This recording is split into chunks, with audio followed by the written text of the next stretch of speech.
I work every day with entrepreneurial people. I work in the field of entrepreneurial education, and I work in the field of creating policies that stimulate innovation.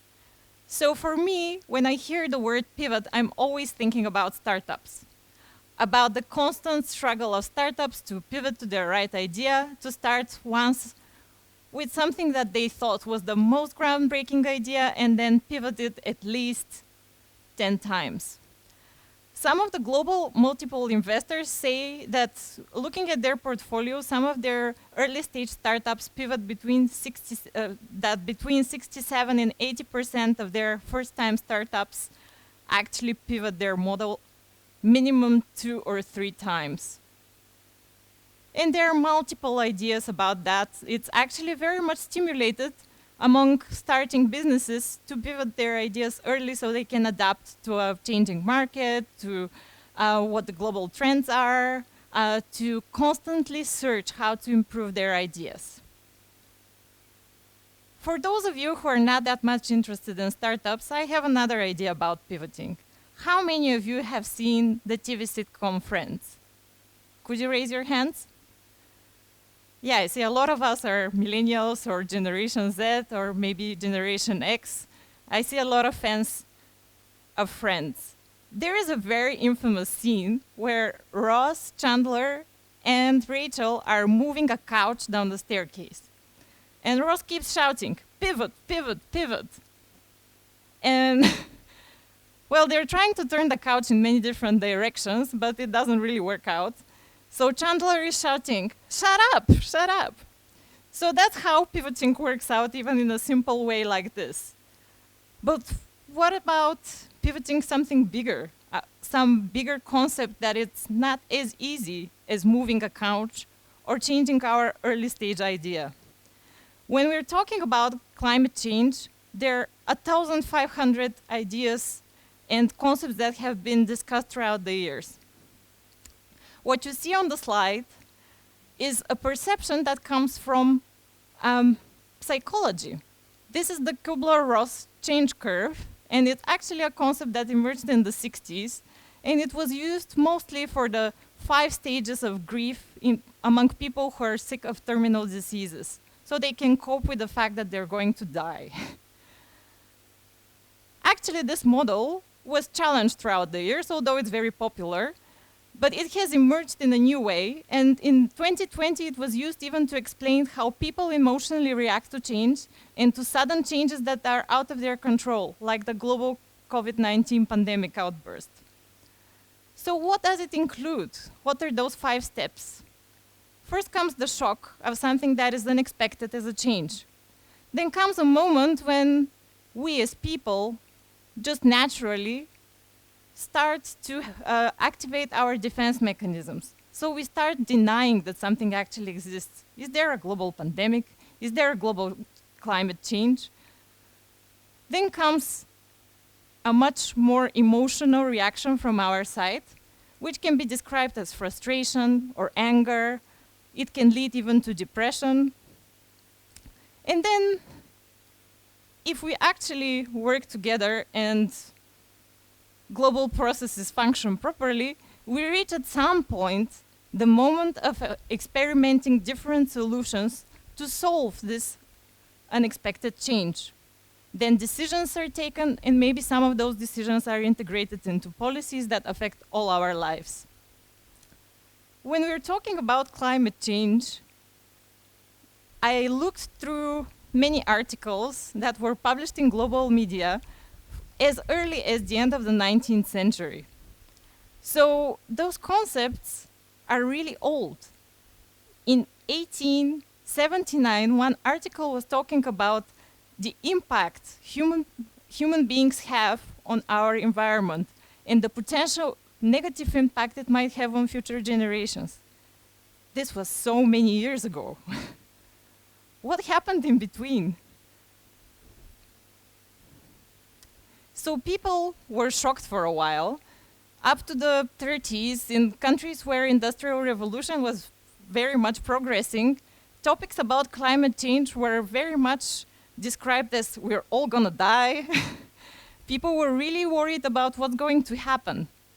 So a lot of theories started being researched, and a lot of new concepts and scientific outreach was done. And up to the 70s, I know some of you are quite young, probably you have never heard that people believe that there's no global warming, but global cooling at some point. So they believe the next ice age is coming. So questioning all those ideas were also accompanied by denial. There were so many different parties that were just simply refusing that there is climate change. There is a lot of research on that, and nowadays there are even theories that big companies that were interested and had a very big percentage of their business related to fossil fuels actually shaped a lot of the opinions that were issued in public and popular media, and even slowed down research and progress on the topic of tackling climate change. There was, of course, a lot of frustration on both sides, both among people who believe in climate change and among people who did not believe in climate change. I found a very interesting article from the 60s from Australia, where someone was complaining that a lot of the public media was actually covering climate change and forgetting all about other important topics. And what we see nowadays is that young people, they are angry, and rightfully so. They're frustrated that no one, for those so many years, has really put enough effort into tackling climate change. And because they're living now in the present, they're not living in the past when people were still questioning whether there will be some global catastrophic changes in the climate, in temperature, and whether there's going to be more often floods and droughts even in the developed world. They see it happening. I remember when for the first time I heard about the concept of climate change. I was maybe 5 years old. I really liked watching Animal Planet at the time. And I heard that the global ice caps are melting. What was my first thought? Oh my God, the poor polar bears, they're not gonna have a home. I also felt frustrated and a little bit angry and sad for days. Of course, at that time, my view of the polar bears was very much related to the Coca-Cola commercials with those cute polar bears. But I got really passionate about this topic, and I continued being interested in it throughout my life. So, what about experiments? So much has been done in those 100 and something years, and a lot of progress has been made to actually prove the existence of climate change and for some real actions to be taken.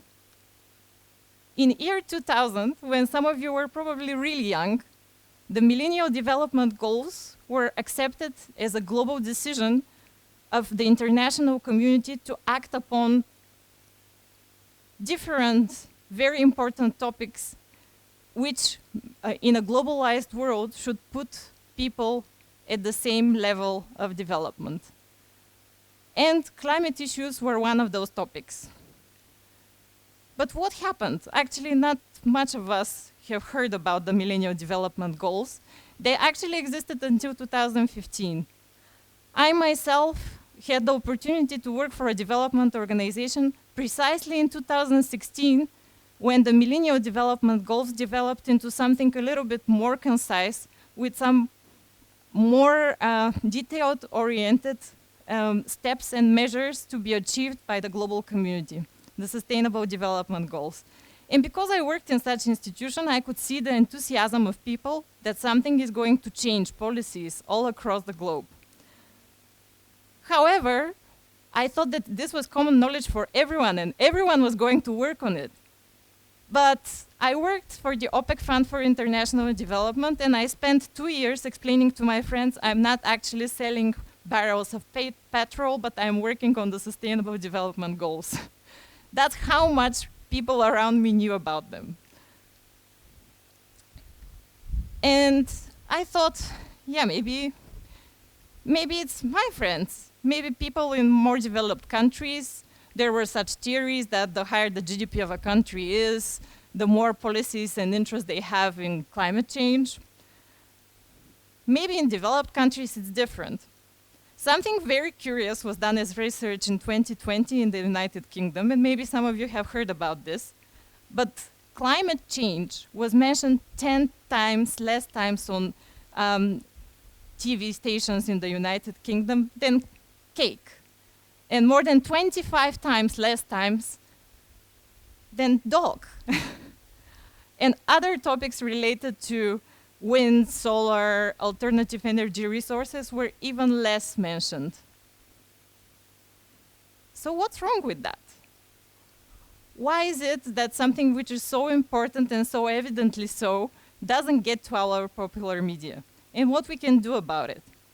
There are thousands and thousands of examples of young people all around the globe in developed and developing countries alike who actually are becoming part of the solution. They're not waiting to be frustrated and just protest about climate change. What they're doing is actually creating real solutions. This startup actually uses plastic waste materials to create pavement. You know, like the pavement that once upon a time people were using to pave the streets. So this is a real-time example of a Bulgarian startup. Those are young people like you, like me, like some of your friends, who with some help and work with volunteers and mentors from the business managed to realize an idea that is still at a very early stage, but has the potential to change not only lives and infrastructure in Bulgaria, but globally. So this is something we should think about. When we're thinking about climate change, very often we're thinking about, oh, how often do I use plastic materials? Yes, this is important, but how often do we think about what are the solutions I can facilitate and create? The global countdown has started a long time ago, and all of us have a responsibility to be part of this change that is very necessary. If two young people manage to create a startup that uses plastic waste to create pavement and has the potential to have a global impact, imagine what 10 million young people across the globe can do. Imagine what 300,000 young people in Bulgaria annually can do. So my call for action for you today is to join us, to join the people who empower young people to be the solution, rather than being the ones who are just staying idle or complaining. You would say that sounds wonderful, but there is actually research that proves that students who participated in such programs are 11% more likely to not default on their first company within the first 3 years. So, what can you do? Join us today. How? You can become a role model in your own community. You can be an exemplary model within your school, within your company, within your neighborhood, among your friends. Why not in your family? I mean, every one of us who has tried to convince their Balkan grandpa to recycle knows that this is actually a very big commitment of your time and energy.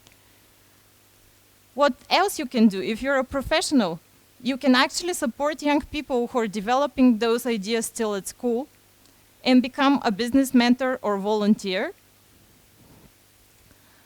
You can also consider becoming a teacher and participate in the most important investment for the future of Bulgaria and the world, and that's the investment in education. Thank you.